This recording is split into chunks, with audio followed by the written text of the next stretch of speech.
Muito bem-vindas e bem-vindos a mais um episódio do Lifetime WCast. Nesta segunda temporada, nós estamos abordando temas que desmistificam alguns assuntos que não estão diretamente ligados ao universo feminino. E hoje se preparem, porque nesse episódio a gente vai falar sobre gastronomia. Eu sou Maíra Carboni, diretora de marketing e cofundadora da Lifetime W, e estou junto com a Fernanda Moura. Olá, eu sou Fernanda Moura, Head de Planejamento Patrimonial da Lifetime, cofundadora do Lifetime W, e a gente vai ter uma presença ilustre hoje aqui, que a gente vai falar daqui a pouquinho, né? É isso mesmo. Assistam agora um vídeo rapidinho explicando quem é a Lifetime W.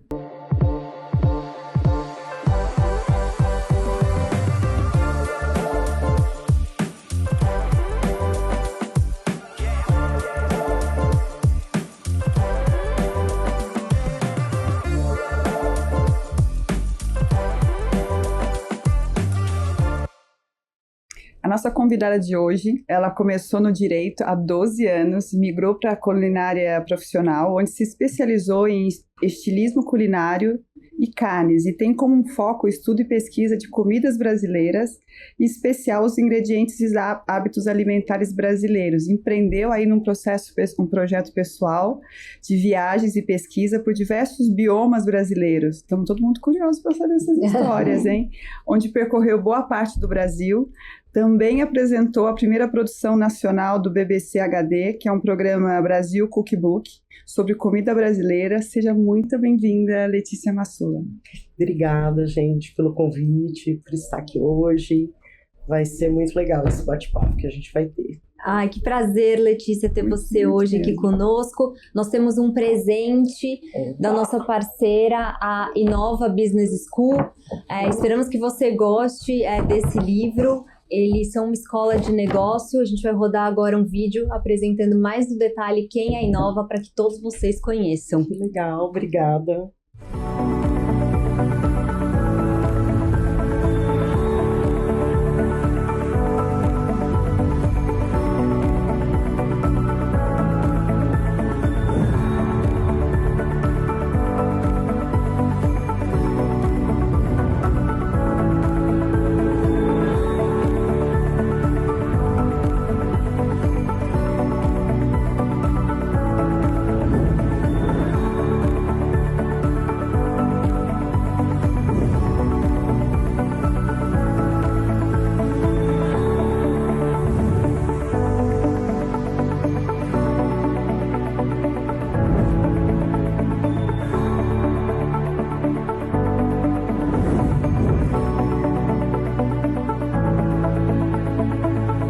Letícia, então a Fernanda te introduziu em algumas poucas linhas ali, todo o seu extenso currículo, mas acho que não deu para a gente contar a sua história inteira. Então, nos conte um pouquinho como foi sua trajetória profissional e essa migração do direito para a gastronomia.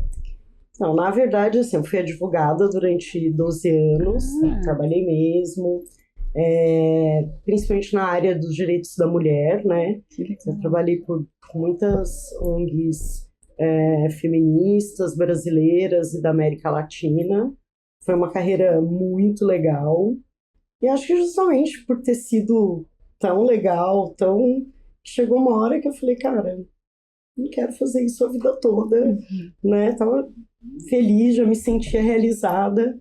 E aí eu mudei para cozinha, que é uma paixão, é uma coisa meio que natural. A gente estava até conversando aqui em off, né? A minha família é mineira, goiana, então cozinhar e ficar na cozinha é uma coisa sempre foi natural na minha casa, da região onde eu venho. Então chegou uma hora, depois de 12 anos, depois que eu já tinha feito bastante coisa que tinha me realizado, eu falei, olha, agora eu vou mudar de carreira. E aí fiz uma migração gradual, né? Eu lembro que na época eu trabalhava com uma ONG americana, muito bacana, e aí eu fui, sabe, reduzindo o número de... Sua carga de horário no direito. Fui assim, fazendo, sabe, aquela... Aí eu comecei a abrir a minha casa para receber as pessoas, fui, acho, uma das primeiras pessoas a fazer isso, assim. Lembro que na época repercutiu bastante, né? Porque éramos uns poucos cozinheiros que faziam isso. E foi, aí fui indo, aí até que teve uma hora que eu fui preencher, assim, sabe, aquela ficha de hotel. Sua profissão. Cozinheira. Aí Uau. foi isso, então. Aí eu falei, gente, tanto que hoje é muito engraçado, porque as pessoas que me conhecem não sabem da minha vida pregressa. É. E os meus amigos do direito, eles ficam assim ainda, sabe? Como assim? Você largou tudo, virou cozinheira. Então, é muito interessante. Então, eu sei muito quanto tempo que eu sou amiga de uma pessoa por conta da carreira. Passado, né? Qual a referência que ela tem de Qual a referência que você né? tem? Da Letícia advogada ou a Letícia cozinheira, né? Mas é isso. E eu penso muito, assim, que não fui ser cozinheira direto, eu sou um pouquinho mais velha, né? Sou da década de 70 aí. E naquela época não era tão difundido, não tinha tido esse boom da gastronomia, até para você estudar. E eu também nunca parei para pensar que cozinhar pudesse ser uma profissão, porque era uma coisa que eu fazia. Era familiar, né? Familiar, eu não lembro de ninguém me ensinando a cozinhar. Eu lembro de saber cozinhar.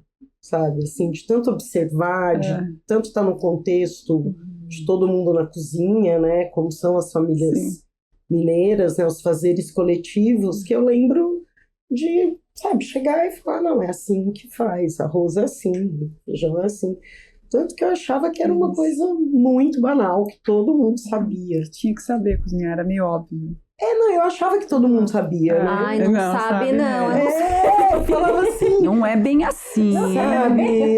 Eu falava, Eu não nossa. sei nem fritar ovo, gente. Pois. Eu queimo tudo, eu sou um desastre. Eu sou a referência tem pequeno aprendiz? Tem pequeno aprendiz? Não, tem que ter maiores aprendizes pra mim agora. Não, uma coisa foi meio assim. Aí, sabe, aí depois que eu falei, gente, poxa, posso ser uma profissional da cozinha, né? Então, aí caiu a ficha de isso pode ser uma profissão. Que legal. Né? Então, foi uma coisa que demorou um pouco. Então, na hora de escolher, o que você vai fazer, né? Que você vai fazer assim, Existe isso, né? O que eu vou cozinhar? Sim. A especialidade. A né? especialidade. Se eu vou para uma parte de doce, não sei. Não, aí isso depois. Isso depois, né? Aí primeiro você fala, não, eu cozinho tudo primeiro. Aí eu fui estudar, né? Quando eu fiz a migração, fui fazer um curso de 1 ano de técnica de cozinha, né? Objetivo chefe da escola Vilma Covese. Eu fui a primeira escola de gastronomia aqui de São Paulo. Então, fui estudar. Aí comecei a trabalhar, né? Fazia lá os meus eventos. Aí depois que você vai mesmo especializando, né? Nichando. Mas, de qualquer maneira, eu nunca fui uma pessoa do doce. Preciso dizer isso, assim. Faço, porque também é uma coisa, sou mineira, né, gente? A gente faz tem um doce quitanda. de leite, hein? Não, e quitanda, né? Bolo, eu sei fazer, mas eu confesso, assim, bom que é podcast, a gente faz confissões, né? Que eu não gosto, assim, de fazer, sabe? Eu faço direitinho, mas é um pouco sofrido para mim, né? Assim, a parte de confeitaria eu faço no sofrimento. Assim, não é um negócio que eu vou lá e, sabe, desenrolo tranquilamente, assim. Faço porque precisa, né? Sim. Tanto que eu brinco, assim, eu tenho lá umas 5, 10 sobremesas, assim, só pra ter, né? Pra ter, porque precisa, né? Mas tipo, não é uma coisa... Eu nunca parei para estudar confeitaria, porque nunca foi muito... Eu sou mesmo uma cozinheira de comida salgada. E conta da sua especialidade hoje, né? Então, onde você tá, até pra gente colocar todas as informações aqui também nas descrições. Hoje eu tô de volta ao Feed, que é o açougue do produtor, que eu tive a alegria de ajudar a abrir há 11 anos atrás, né? Foi um encontro muito especial, justamente nessa coisa da especialidade. E carne é uma coisa muito desafiador para quem cozinha, né? Proteína. E aí, assim, chegou uma hora eu pedi estágio num açougue que eu era cliente, né? Assim, cliente-chefe. Tá. E aí eu comprava muito Aí eu preciso falar assim, eu comprei os cozinheiros, os açougueiros, eu mandei comida para eles convencerem o chefe a me deixarem a fazer o estágio. Isso é verdade. Eu comecei a mandar todo ano um pernil para eles. Aí eles ficaram, aí consegui, né, um açougue bacana do mercado municipal, aí fiz esse estágio. E aí, na sequência, aquelas coisas da vida, conheci o Pedro Merola, ele era da Associação de Produtores do Gado Bonsmara e queria abrir uma loja muito legal. De carnes. Aí eu comecei a trabalhar com ele 1 ano antes dele abrir, aí fiquei lá um tempo, depois parei tudo, fui fazer um sabático, aí fui aprofundar, foi depois que eu gravei o programa para a BBC. Sim. E gravei também a série História da Alimentação no Brasil, baseado no livro do Câmara Cascudo. Aí eu falei, eu preciso dar uma mergulhada no Brasil. Aí eu tirei um sabático. Viajou o Brasil inteiro. Não fui morar em Goiás, porque eu queria, assim, eu estava já fazendo um projeto pessoal de viagens, assim, de expedições, né? Minhas mesmo por conta própria, que eu botei o nome de um queijo, uma rapadura, que é a medida de comida que você precisa para chegar em determinado lugar. É como os goianos contam quanto tempo de viagem vai ser, né? Então, quantos queijos, quantas rapaduras você vai precisar consumir para chegar naquele lugar, né? É uma contagem de tropeiro, né? Aí comecei a fazer esse projeto pessoal e Brasil inteiro, comecei a trabalhar muito na Amazônia, mas aí eu fui para Goiás, falei, gente, eu preciso entender a minha comida, eu preciso entender por que a minha avó cozinhava o que ela cozinhava, né? Eu queria entender, que eu tenho essa coisa, justamente por ter vindo do direito, eu gosto de estudar, né? Então, eu sempre quis entender o porquê das coisas, né? Aí fui fazer esse mergulho, fiquei 4 anos lá, aí voltei, aí acabei reencontrando o Pedro, aí ele falei, volta, aí fui fazer uma consultoria e agora estou de volta lá, full time, porque de fato é um mundo da carne, assim, entender, cozinhar a carne é uma coisa que eu gosto muito. Eu gosto muito de mexer no fogo, da parrilha, eu gosto muito disso, né? Então, fiquei... E aquela coisa, assim, para quem já queria entender sobre um determinado ingrediente complexo como carne, lá é sabe, é uma Disneylândia. Exato. Né? Você ter um açougue do produtor, com todos os cortes, tudo ali para você. Isso é uma coisa que parece, mas assim, pra gente que é da cozinha, não é assim tão fácil você ter acesso a todos os cortes e poder entender, né? Entender, testar. Será que isso vai melhor com isso, com aquilo? Olhar todo dia, porque a gente vai criando expertise quando você começa a fazer repetido, né? Sim. Repetido, observar. Acho que em tudo quanto é carreira, né? Você faz tanto aquilo que você começa a perceber o detalhe, você começa a entender coisas ali que uma passagem rápida não vai te... Então, para mim, esse mergulho nas carnes, assim, é uma coisa que eu fico muito feliz e eu falo, eu sempre vou aprendendo mais. E é até interessante essa volta agora, que um monte de coisa que eu pensava, eu mudei de ideia. Então, quem vai assistir minhas aulas, eu falo, cara, olha, 10 anos atrás... Eu falava isso, mas eu pensei a respeito e agora eu mudei, olha, eu acho... Isso. Legal isso, né? Evolução. Muito bom, né? Se reinventando mesmo ao longo do tempo. Sim. E eu já comi no feed, recomendo muito. A gente vai colocar todos os detalhes aqui na descrição. Quem é de São Paulo, tem que ir, né? Recomendo a experiência, porque é de fato uma experiência. Não só todo o empório antes, como depois o restaurante.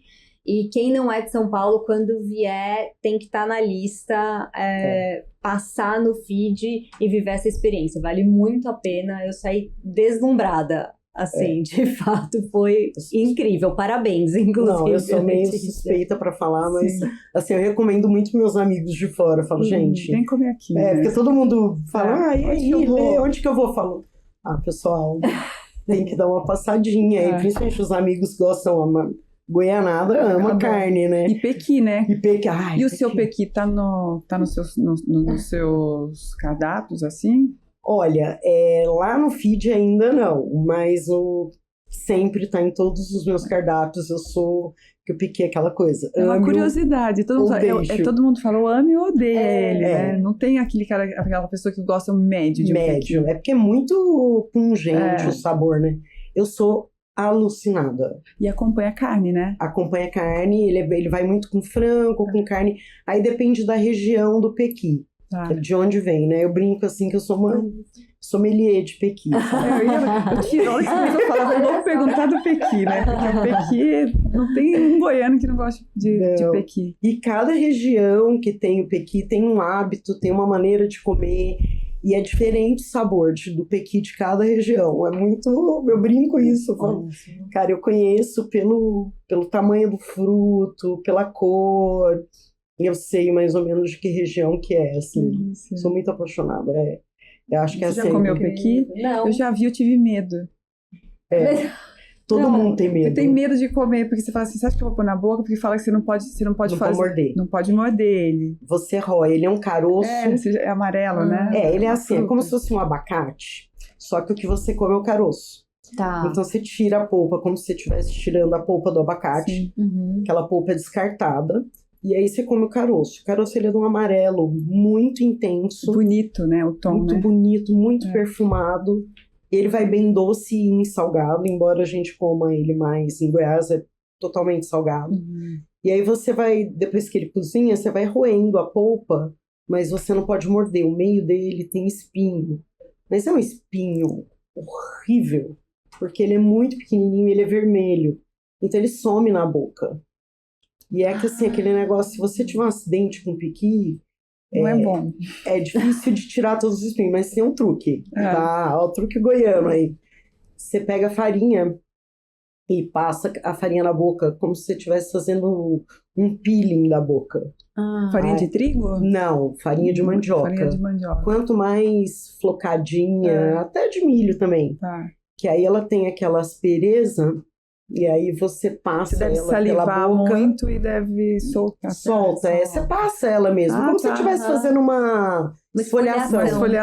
Uma esfoliação da boca. Aí fica você a dica, hein? Fica a dica. Fica a dica, mais uma dica. Mas assim, né? A gente lá em Goiás, eu lembro de quando eu comecei a comer pequi com 3 anos, né?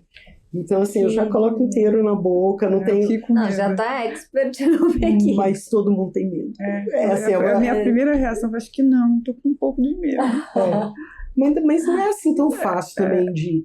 É durinho a parte que vai ter o espinho dentro, é durinho, tem uma textura diferente. Então dá bem pra sentir.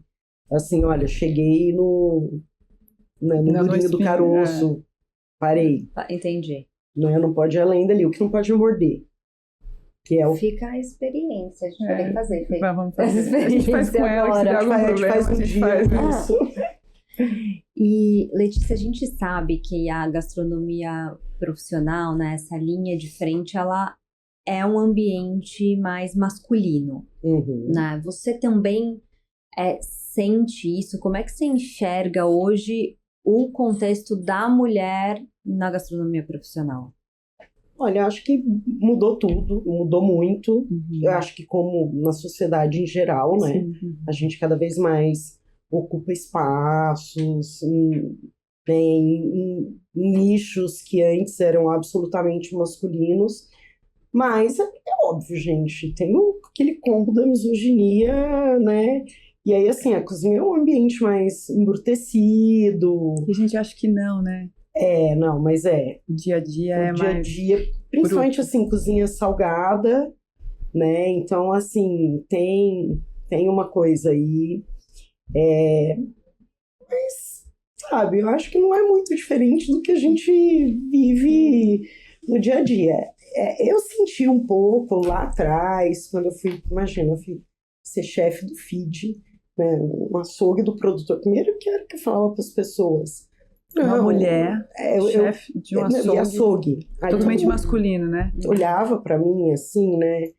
E aí, assim, por conta do feed, acabei fazendo um monte de consultoria em vários lugares. Aí chegava, imagina, aquele monte de açougueiro, quem que vai te treinar? Ah, ela. Aí, todo mundo já esperando ver o que vai acontecer, né? O que vai acontecer. E também dava, desde o começo do feed, a gente tem aquele espaço no fundo, que no começo era principalmente para aula e evento, e eu comecei a dar aula lá de churrasco e de hambúrguer desde o começo. Aí, assim, aquela coisa básica, né? O que eu fiz? Estudei pra caramba. Porque eu falava coisinha, assim... Aquele detalhe, né? Aquele detalhe. Falei, meu, vou morrer de estudar isso aqui, porque eles vão me perguntar, eles vão tentar me pegar. Imagina, eu tava entrando no mais masculino dos universos, que era churrasco. E, assim, por conta dessa coisa de ser do direito, né? Então, eu fui estudar tecnicamente, porque... razão, né? Eu brincava assim, eu tava lendo um código civil de churrasco, né? E aí eu comecei a dar uma desconstruída no churrasco, né? Começou na minha família, que foi a primeira revolta. Que não se faz churrasco mais como antigamente. Não, que eu cheguei, assim, eu deixava churrasco, era uma coisa que eu falava, pelo menos alguma coisa alguém tem que fazer pra mim, né? Porque sempre sou eu cozinhando pra todo mundo, aquela coisa da família inteira, esperando, Natal. E aí, Letícia, o que você vai fazer, né? Aí eu falei, eu já tava, né, fazendo e olhando, assim, comecei a olhar meu irmão, a família, todo mundo fazendo errado, né? Aí eu falei, não, gente, acho que eu não vou contar, acho que eu vou deixar para continuarem fazendo para mim errado, mas estão fazendo para mim. Tá gostoso. Se eu levantar a mão, eu vou ter que ir para lá, então é melhor eu continuar. Mas aí teve um dia que eu não aguentei, aí eu parei tudo, falei, gente, isso tá totalmente errado. Cara, meu irmão, ele revoltou de um jeito que ele foi dormir. A gente tava assim no sítio do meu tio, eu falei, eu vou dormir. Porque que horas, desse jeito que você tá falando, que horas que a gente vai comer esse churrasco? Eu falei, quando a gente tiver um braseiro. Aí ele falou, eu vou dormir. Aí depois voltou, ele falou, tá muito bom mesmo, né? Então, assim, então lá no feed no começo era assim. Então eu via que tinha grupos que chegavam, aí eu empurrando com pergunta. Aí como eu respondia, aí começou a virou chamariz. Olha, vamos lá, fala com a Letícia, fazer aula de churrasco, que é uma mulher pequena, ainda tem isso, né? Uma mulherzinha assim, pequena, mas ela tá falando umas coisas de churrasco aí que a gente não sabe. E aí essa aula, tipo assim, acho que 4 anos quase dando essa aula semanalmente, assim, não esgotava, porque a diversão era justamente essa, era ir lá e ter uma mulher falando sobre carne, sobre churrasco. Então, foi muito bacana, assim, teve aquele primeiro entrave no começo, mas depois eu acho, assim, que se fosse um cara falando aquelas mesmas coisas, não repercutiria da maneira como repercutiu. É o jeito nosso, a gente fala disso, né? O jeito da mulher é diferente, né? E quando ela põe uma coisa na cabeça para fazer, não tem quem tire isso, né? Foi isso. Ela é zelosa, ela é perfeccionista, né, no que faz. E eu falava, cara, eles vão me apertar e eu vou estar preparada. Vou estar preparada. Acho que te impulsiona, né? Impulsiona. Eu falava, cara, ele tem que estar muito preparada, porque, assim, eu vou ficar muito chateada se eu não souber explicar alguma coisa. Então, eu me enfiei de uma maneira nas carnes que... E foi muito legal, porque, poxa, conhecimento é amplo, né? É uma coisa importante. É verdade. E falando em conhecimento, você viajou pelo Brasil, né? Que nem você comentou, pelo seu projeto. E imagino que você tenha mergulhado em diversas culturas alimentares. Sim. Né? O que você destaca dessa sua trajetória? Ai, é até difícil, assim. O que eu acho mais interessante é observar, assim, as sutilezas de cada lugar, de acordo com o clima, de acordo com o bioma. Então, assim, quando você começa a perceber isso, aí você vai vendo, assim, o modo de comer, o modo de compartilhar, tudo tem muito a ver Com onde você visita. onde você está inserido, né? Então, você não foge muito disso, né? Então, aquela coisa, eu sou do Triângulo Mineiro. Aí eu tenho uma amiga, que é professora, pesquisadora, né? E ela fala, o pão de queijo é do Triângulo Mineiro, embora Minas Adotou ele como mas ele é do propriedade. Triângulo. E, de fato, ele é um preparo do Cerrado, porque só na época da seca do Cerrado que o queijo vai curar do tanto necessário Que faz para você fazer um pão de queijo. O pão de queijo ele não pode estar úmido, o Sim. queijo. Então, assim, aquele queijo do pão de queijo, ele é decorrência da época da chuva, você tem muito leite, você vai produzir muito queijo, aquele queijo vai sobrar um tanto da tua produção daquela época de abundância de leite e vai secar. Porque a hora que entra na seca, gente, tudo seca. Né? Então, o queijo vai ficar no ponto, assim, ele vai ficar num ponto ruim para comer, né? Porque você não vai comer aquele queijo tão duro. Sim. Então, o que você vai fazer com ele? Olha, Pão eu vou de botar no queijo. bolo de fubá, eu vou botar no pão de Ai, que queijo. delícia. Então, só se for o cerrado para ter aquele queijo naquele ponto. Então, o que mais me encanta quando eu viajo é ir percebendo isso. Por que que acontece dessa maneira? Então, na Amazônia, eu trabalhei muito na Amazônia. É uma coisa, assim, emocionante, né? Cozinhar no meio da floresta, cozinhar embarcada, cozinhar em praia, de chegar assim, a praia não tem nada, fazer aquela piracaia, né? Que é o churrasco amazônico, né? E aí é peixe. Peixe, principalmente peixe, mas também tem carne. Mas peixe. Então, assim, cara, é um outro contexto. É Amazônia, floresta, umidade. Então, você vai. Eu gosto muito disso. E de olhar, assim, eu gosto muito de entrar na cozinha das pessoas, né? Principalmente as cozinhas do dia a dia mesmo, né? E ficar ali, sabe, olhando, eu falo assim, meio sapeando ali, o que tá saindo. Eu gosto de ver a maneira como as pessoas comem mesmo, o tipo de louça que usa, todo o gestual na mesa. Eu gosto muito de observar isso. Então, eu acho que tudo isso me marca muito, me faz aprender muito. Me cai um monte de ficha técnica mesmo, que depois eu paro para aplicar no meu trabalho mesmo, né? Então, é de uma riqueza espantosa, assim. O Brasil, eu até tinha uma série, eu tenho um blog, né? E eu tinha uma série que falava desses modos de comer brasileiro e falava assim que o Brasil é gostoso demais. E é verdade, gente.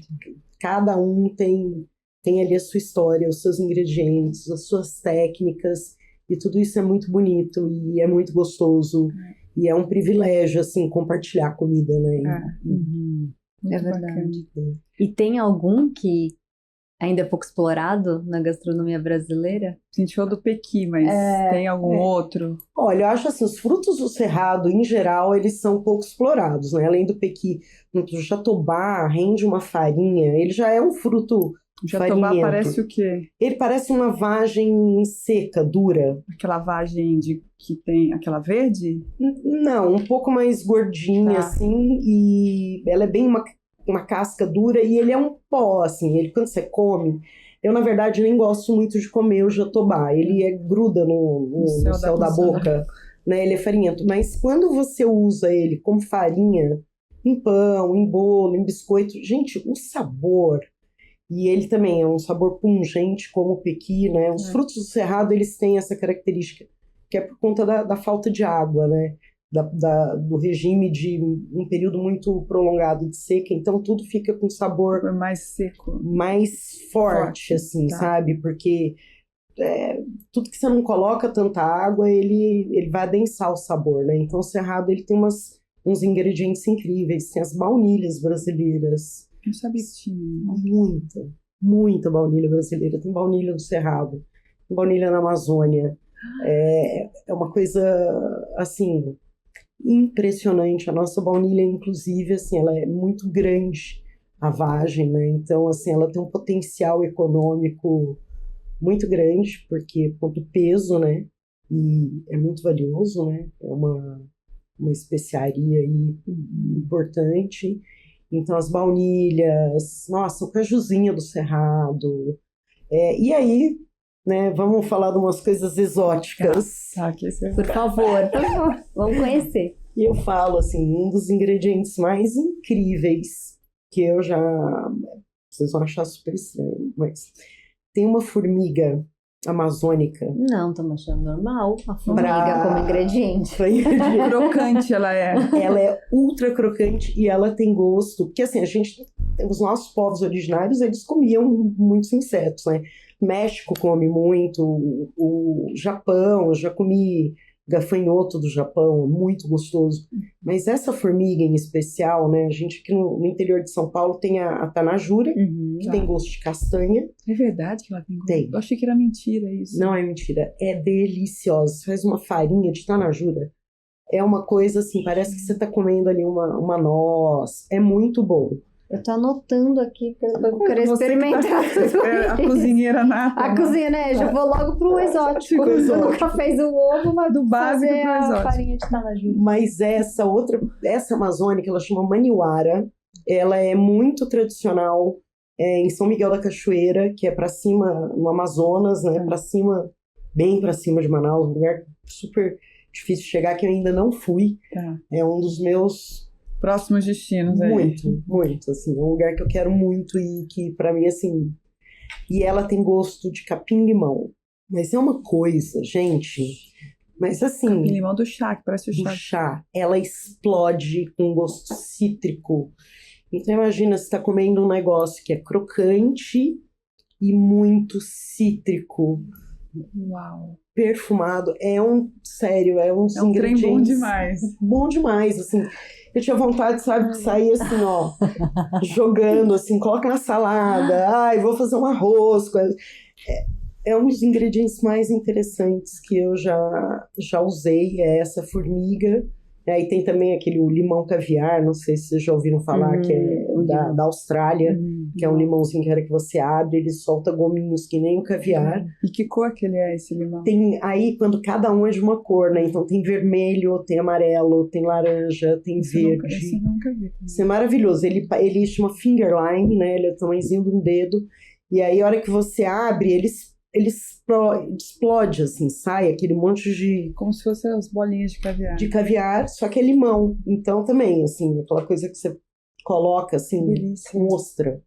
Um pouquinho em cima da ostra. E come. Aquilo fica uma coisa... Nossa, gente, tá dando que fome, incrível. Né? Maravilhosa. Eu vou começar a achar uma formiga agora. Mas essa formiguinha, assim, se alguém oferecer... Aceita. Não faz assim, cara, fala que você não pula gosta. né? Porque, assim, do preconceito alimentar, e experimenta, porque, de fato, ela é um super ingrediente. E é, assim, a coisa dos insetos, elas estão chegando aí, gente. Vocês podem anotar, vai ser uma tendência rápido mesmo, porque é muito sustentável, é muito bacana, assim, os sabores. No México tem fazendas de inseto, né?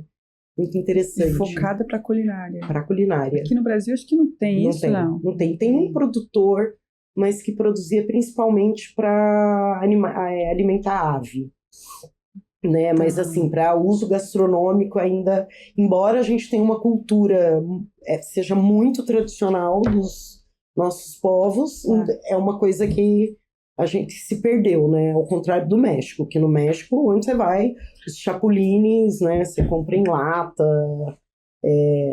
tem de tudo quanto é jeito, e eles criam no mesmo cacto que faz aquela bebida, não sei se é tequila ou a outra bebida, agora esqueci, gente. Mescal. No mesmo cacto do mescal.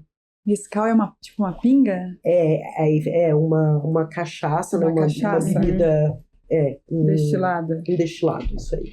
É um destilado, e aí é no pé desse cacto que você cria os insetos para alimentação. Então é uma coisa... São insetos alcoólicos. São. Por isso que eles são bons. Por isso que é gostoso. Né? Já vai duas coisas ao mesmo tempo. Eles são levemente fermentados. Isso, tem um ziriguidum dele aí, sabia. E a maniuara, você comentou do arroz, em que outros pratos? Eles usam muito na farofa, né? É muito tradicional. Até assim, a minha amiga, que sempre me leva para a Amazônia, que ela tem uma operadora de turismo lá, ela falou que é a primeira vez que ela foi em São Miguel, aí que ela estava comendo, né, numa aldeia, e estava meio escuro. Quando ela olhou a cuia, era só formiga. E ela ainda não tinha entendido o que ela estava comendo, sabe? Aí ela olhou para outra amiga e falou, gente, é formiga. Tá muito bom. E continuou comendo. Mas a formiga é morta. Desculpa, né? É morta. Morta, torradinha. Torradinha, Você ótimo. dá uma tostada nela. Então tem que ser grande mesmo. Por isso tem que ser a tanajura, porque tem que ter carninha, né? Essa não é tão assim, não. Ela é tipo aquela... Sabe aquele formigão vermelho? Sim. Que tem... É aquela lá. É uma daquela variedade, né? Tá. E aí, você tá na floresta, assim, você acha e pega uma e esfrega na mão, assim, já... Aquela coisa de capim. Olha, é muito legal. Eu quis trazer aqui uma pitada do ingrediente. Maravilhoso. E já falamos de tendências, inclusive, na gastronomia brasileira. Inclusive, assim, combina muito com carne. A maniuara. Nossa, uma farofinha de maniuara. Uma paçoca de maniuara, né? Porque a gente faz a paçoca de carne, né? Sim. E aí, se fazer com ela para acompanhar uma carne é uma coisa muito especial mesmo, assim. Que delícia, que incrível. Eu lembro a minha avó fazia paçoca no pilão de carne, ela colocava os netos, ela tinha um tanto de pilão na fazenda, ela punha os netos, pra gente se distrair um pouco, a gente já tava de saco cheio com os netos, a gente ficava fazendo paçoca de carne. É isso aí. Aí colocava a carne seca e deixava, e vai, meu filho, vamos que vamos. Era muito, tem uma lembrança muito nítida disso, da paçoca, do que você falou. Muito bom. Sim. A gente fala muito, tem uma visão simplificada da culinária brasileira, tudo é mais simples, né? Existe, e não é, né? Não, ao contrário. Ela é bem... A gente tem uma culinária, principalmente a nossa comida do dia a dia, é muito difícil. Bom arroz, feijão, como você fala, bife. A carne. Não é fácil. Assim, você brincou do ovo. A gente brinca, isso não só com relação à comida brasileira, né? Quem sabe fritar ovo sabe cozinhar, porque é uma das coisas mais difíceis de já fazer. Sabemos, vamos ficar com a Letícia. É verdade, assim, tanto que é o pavor de todo cozinheiro é soltar um ovo correto, né? Assim, de fato, é uma assombração de cozinheiro falar do ovo. E aí todo mundo fala assim, eu não sei fritar ovo. A gente olha e fala...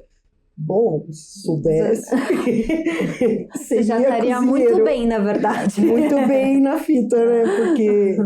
Mas a nossa comida do dia a dia, ela é complexa. Quando eu lancei o Brasil Cookbook, foi para a América Latina inteira, porque foi na época da Copa.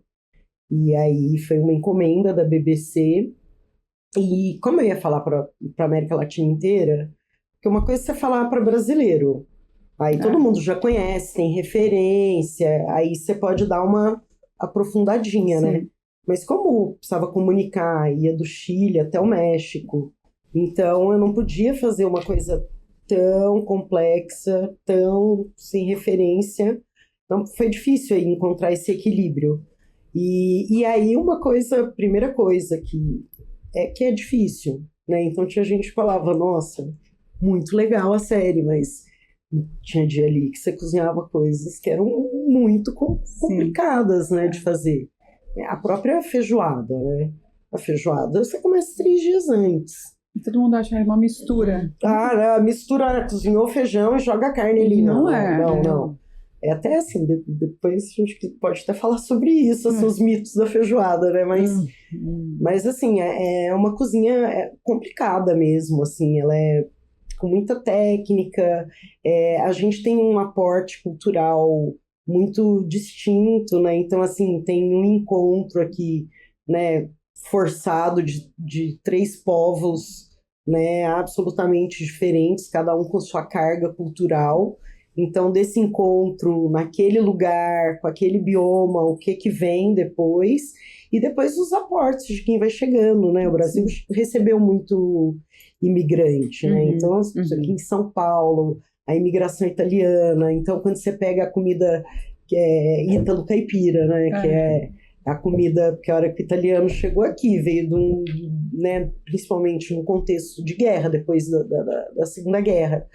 E também no começo do século, vieram num contexto de dificuldade, né, econômica. Chega aqui com essa abundância de coisas, de fazenda. Então, assim, muda muito, né? Tem até uns documentários divertidos falando sobre isso, né? De tanto de coisa que a gente fala que é comida italiana e que não é.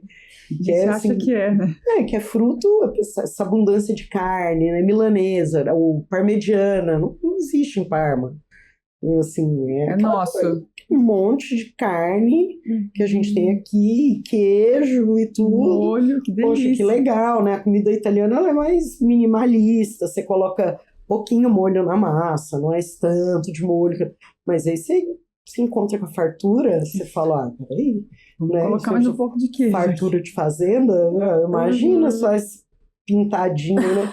Acho que negócio bem mineiro, só essa pintadinha aí de molho, não. Não, né? Coloca mais, pelo amor de Deus. Vamos botar molho nesse negócio, né? Botar nesse trem, né? Mergulho esse trem aí no molho, né? Aí eu gosto muito de ficar pensando, assim, como que deve ter sido divertido em algumas situações, né? No início, né? De tudo, né? Assim, esses encontros, como que é, para que você chega, conta a tua cultura e vai tentar fazer aquela comida, né? Por exemplo, o sagu, né? Era uma coisa muito consumida na Itália, mas vem de uma palmeira, o saguzeiro, que a hora que você tira aquelas bolinhas do saguzeiro, né? E coloca no molho de vinho, numa calda de vinho, que já é um vinho que já está perdendo, você coloca açúcar, faz uma calda. Chega aqui, não tem saguzeiro, né? Mas tem mandioca.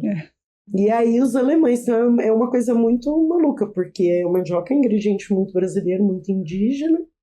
Aí os italianos chegam aqui no sul e aí os alemães descobriram como fazer bolinhas da mandioca. Que é um biju, tipo um biju. Que aí vai virar o sagu. Então eu falo que é uma comida, que é bem eu, né? Que eu sou de família italiana e alemã, e com tecnologia, né? Assim, quando a tecnologia é alemã, a vontade italiana e o ingrediente indígena, né? Bem essa mistura. Essa mistura de você, né, procurar fazer naquele novo território, com aqueles novos ingredientes, uma comida que você reconhece, né? Você vai tentar fazer uma coisa igual, né? Então eu acho isso muito interessante. Tem pouco tempo eu li uma tese de mestrado de uma moça que é japonesa, amazônica. E aí uma colônia grande de japoneses na Amazônia. E aí eles foram pegando os nossos ingredientes e desenvolvendo a comida japonesa com ingredientes amazônicos. E a tese dela é sobre isso, que foi que os avós e os bisavós, quando chegaram aqui, eles queriam aquilo que eles tinham. Deve ser curioso. Que maravilhoso. Muito interessante isso, né? Assim, muito incrível. E você comentou um pouquinho de desmistificar a feijoada. Né? Tem algum outro prato, ou pode ser a própria feijoada, que você queira desmistificar pra gente? Tá, então assim, vou primeiro falar da feijoada e depois vou entrar numa treta. Tá bom, treta gastronômica. Vamos lá. Que é pra depois todo mundo ficar me xingando. Mas a feijoada tem aquele mito, né? Que ela era uma comida para as pessoas escravizadas, né? Que feita com os restos do porco. Isso é absolutamente mito. Primeiro que os europeus, eles não dispensam o que a gente chama de resto de porco, porque o pé é muito valorizado, tudo que tem muito colágeno, porque o europeu faz cozidos muito profundos. E o que engrossa o caldo? É justamente o colágeno que tem nesse tipo de corte. Então, isso nunca é descartado. E aí, quem já viajou para a Itália, poxa, você come pé de porco de umas maneiras maravilhosas, orelha, enfim. Então, o primeiro mito é aí. E aí, na verdade, o que que acontece com a feijoada? Todo mundo que chegou aqui, né, e principalmente o europeu, o que que ele ia comer, né? Então, aqui no começo, a primeira era econômica do Brasil foi a do gado, né? Primeira, 1500 e alguma coisa já. Precisava ocupar o território, então solta um boi para ocupar o território, porque a gente estava em briga ali com a Espanha, né? Portugal e Espanha. Então era um ingrediente que passou a ter, tanto boi como porco, né? E o que tinha mais? Tinha farinha, por causa do... E o feijão, porque o feijão ele é um cultivar muito fácil e ele melhora o solo. Então ele é até um indicativo de gente, né? Uma coisa que você planta em volta da casa. Todo mundo tem feijão, no mundo inteiro, né? Tem feijão. Então o que tinha de ingrediente? Feijão com carne e farinha. Então, a primeira feijoada, ela é basicamente isso. Essa mistura. E que ninguém gostava tanto. Não era assim, ó, preferência. Vai virar preferência a partir das primeiras gerações que já nascem no Brasil. Aí vai ter aquela coisa de ser uma comida afetiva, porque chegou, né, nasceu aqui, então vai ligando. E aí, quando vai chegar nas capitais, e aí que vai começar a acrescentar todos esses ingredientes. A couve, a laranja. Tudo, e a própria, aquela profusão de carnes. No começo era uma carne seca, é isso, carne seca, feijão e farinha, né? Tá. Tem até uma outra Sempre história. foi feijão preto, né? Aí qualquer feijão. Qualquer tá. feijão. Feijão que tivesse. Aí depois, tanto que assim, no Nordeste ainda fazem com feijão com carioquinha, não é tanto com preto. Então tem muitas feijoadas. Quando a pessoa fala assim, ai, feijoada completa. Completa em que lugar? Para quem? Cada lugar vai ter uma maneira diferente. No Nordeste colocam vegetais também, né? Tem gente que usa carne seca, tem gente que usa carne defumada, tem gente que usa carne salgada, tem gente que faz uma mistura de todas essas. Então, assim, são várias feijoadas, mas a base é feijão, farinha e carne, né? E tem até uma história interessante, quando você fala, isso tudo tá no Câmara Cascudo, né?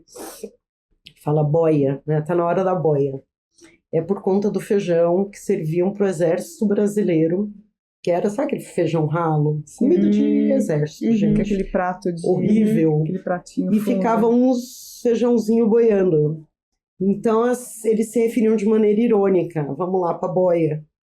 Então, assim, não daí pejorativo. veio a palavra boia. E aí virou a hora da boia. Vamos comer a boia. Porque era um O filar uma boia vem Vem dessa daí mesma também. origem. A Vou lá origem filar uma boia. do boia é esse feijão ralo. Então é interessante. Agora vamos pra treta. A treta é igual.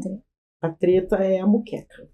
Muqueca, vamos falar da muqueca. Mas muqueca tem um Qual tanto que de a gente vai muqueca, né? desmistificar aqui? Capixaba, não Sim. tem isso? Aí os capixabas falam assim, Que a melhor é deles. muqueca é capixaba, o resto é peixado. Eles falam. E não vou falar capixaba, mas muqueca é indígena, né? Então tem um prato muito tradicional indígena, a poqueca, e vem daí. E lá, quando os capixabas falam, eles têm um tanto de razão. Porque se você olha lá, então assim, as melhores panelas de barro do Brasil, as mais consideradas, vêm do Espírito Santo. Tem um bairro em Vitória que chama Goiabeiras, que tem todo o processo de fazer aquela panela. É o barro do mangue.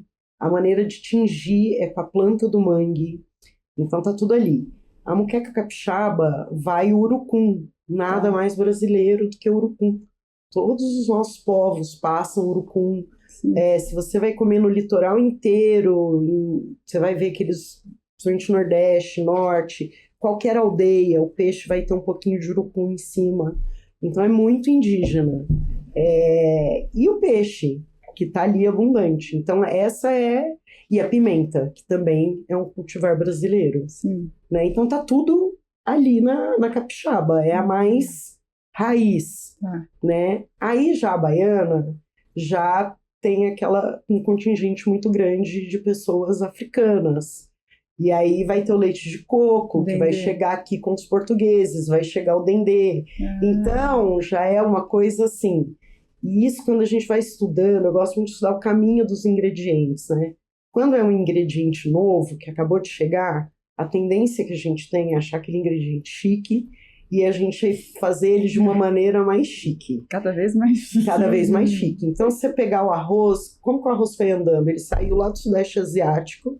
Se olhar no Japão, Sudeste Asiático, vão comer puro, puro, puro. Não colocam nem sal, quase. Conforme ele vai andando, chega no Oriente Médio, aí vai fazer com lentilha, com carnes, com um monte de coisa. Aí chega na Itália, vai virar risoto. Chega na Espanha, vai virar paella. Chega em Portugal, arroz caldoso. E aí vai chegar aqui, quando você vai olhar em Goiás, que tem uma comida portuguesa muito antiga, porque Goiás ficou muito isolado, né? Porque era longe de tudo. Quando você chega lá, tudo é arroz, né? Tudo, é arroz com piqui, arroz com galinha, a galinhada, arroz com costelinha de porco, arroz com suã. Arroz com suã. É tudo isso, porque você vai agregar o que você tem de mais chique, porque aquele ingrediente acabou de chegar ali. É a mesma coisa, a hora que, né, chega aquela moqueca que você fala, não, peraí, vou colocar uma coisa aqui, mais chique, botar um leite de coco, eu vou colocar mais frutos do mar, eu vou... coentro, né? O coentro, então você vai agregando... outros ingredientes para elevar aquela coisa que na sua forma original é mais simples, né? Então é um movimento que acontece muito na comida, mas aí eu morro de rir, porque aí quando eu encontro baiano, aí eu falo, pois é, né? Muqueca. Na verdade, vocês sabem que os capixabas estão com a razão, né? Porque a deles é mais antiga do que a de vocês. Aí você quer deixar um baiano louco. É falar isso. É você falar isso. E lá no Espírito Santo tem camiseta, tem tudo. Moqueca, capixaba. É capixaba. Então, essa é uma das tretas da comida brasileira aí, de quem quer a moqueca. E o seu gosto hoje por comida? O que você mais gosta? Gente, olha, pequi... Eu sei que você não pode falar, né? Mas é pequi. Pão de queijo. Pequena, olha, é muito engraçado isso, mas eu sou louca, que não pode faltar pra mim é salada. Salada, tudo de salada. Muito, sou muito eu gosto muito de comer vegetal e eu acho, assim, eu tenho necessidade, assim, daquele frescor, eu acho que tem uma complexidade de sabor, de combinação muito legal. Então, para mim, assim, não pode faltar a salada, né? E acho que vai muito bem com carne. Acho que é uma carne dupla... também é o seu Eu gosto muito entre de carne e peixe, você gosta mais de carne? Eu gosto muito de carne, mas gosto muito de frutos do mar também. Nossa, eu sou... Eu, na verdade, assim, minha família brinca comigo, fala assim, que meu prato preferido é um prato cheio. Eu gosto de tudo. Eles brincam, falam assim, cada mês você fala que uma coisa é sua comida favorita. Isso desde criança. Porque, assim, o que põe na mesa, eu acho, já é minha comida favorita. Mas eu tenho essas preferências mesmo. Eu gosto muito de pequi, gosto muito de salada. Eu lembro, assim, mas isso desde sempre. Eu era aquela criança do brócolis, sabe? Falava, chegava em casa, minha avó tinha feito uma saladinha de chuchu. Eu falava, ai, vovó, que delícia. Mas isso vai também desde... É cultural da família que tem costume, isso, né? Existe isso, desse paladar seu para salada, né? Para legumes. E na minha casa sempre teve horta, né? Meu pai ele tem um dedo verde, né? Ele é médico, mas ele... Sempre, todas as casas que a gente morou tinha uma horta. Que delícia isso. Então, eu habituei desde pequena, sabe? Fim de tarde, meu pai chegava em casa e fazia um bacião de salada, a gente ia pra horta, molhava a horta, colhia. Então, é uma coisa que eu gosto, mas, por exemplo, meu irmão demorou muito para gostar de vegetais, né? Mas gosta. Ele aceitou até o seu churrasco, né? Pois é. Uma salada. Virou a rainha do churrasco na família. Mas eu gosto muito, assim, de todos os vegetais, assim.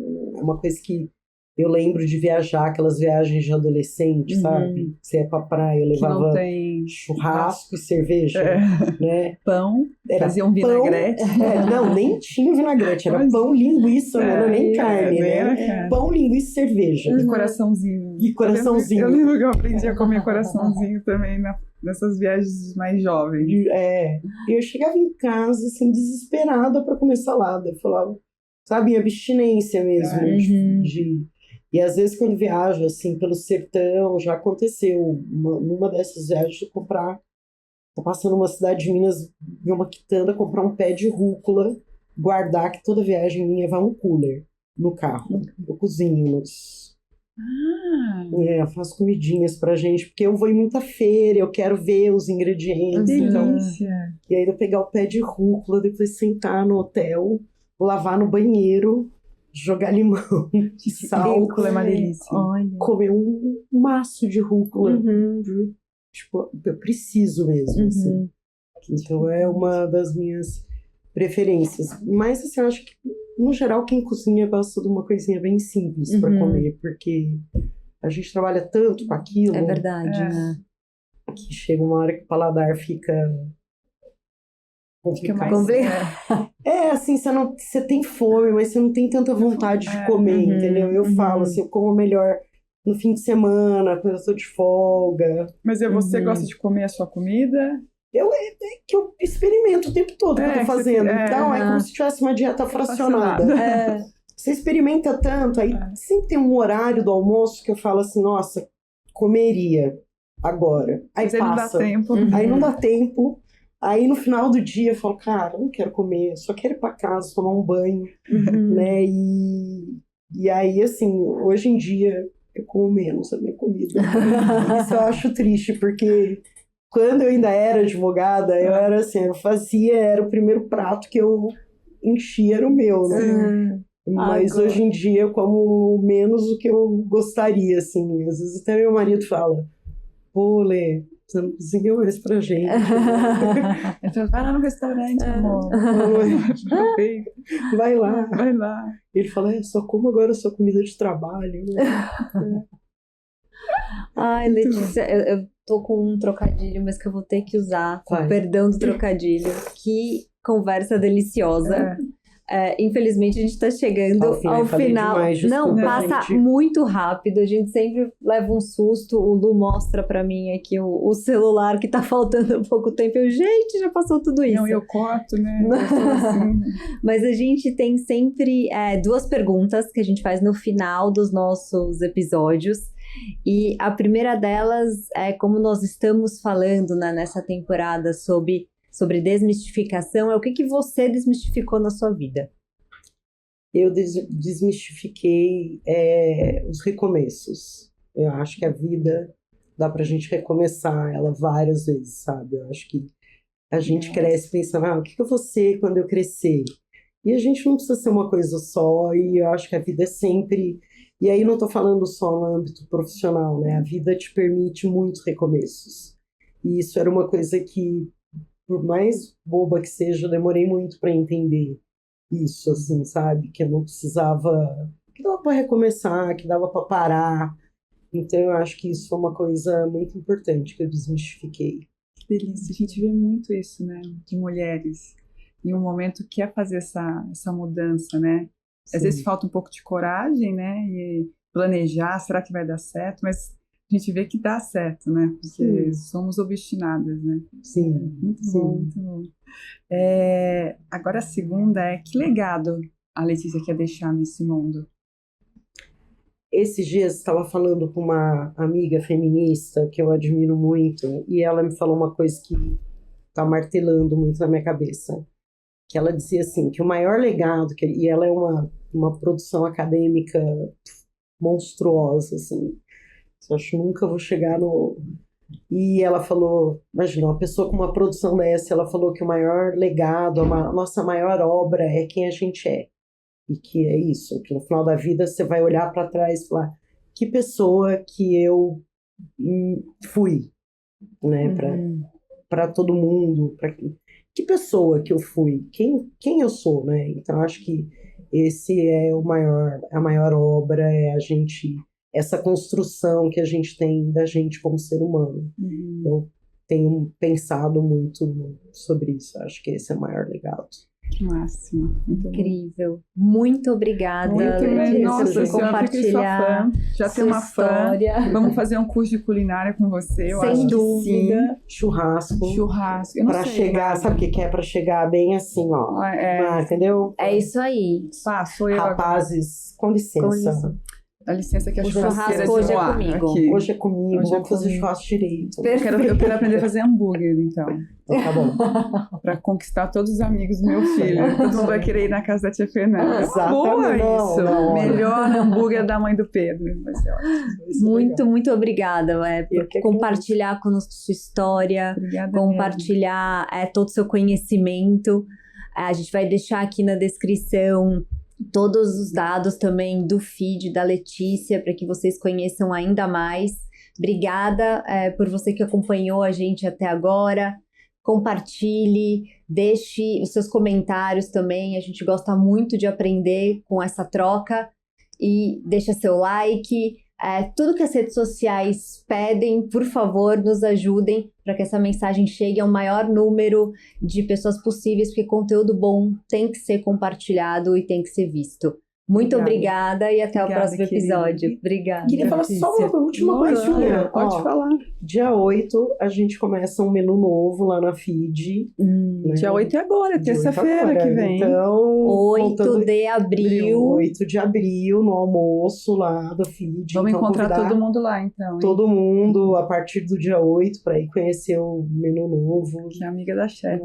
Fala que todo mundo... Não percam, porque é realmente incrível. Nós estaremos lá, Nós com vamos, certeza. então. né, Vamos Fê? esperar vocês. Vamos mesmo. Obrigada, Obrigada, Letícia. querida. Muito Obrigada aí, obrigada. gente.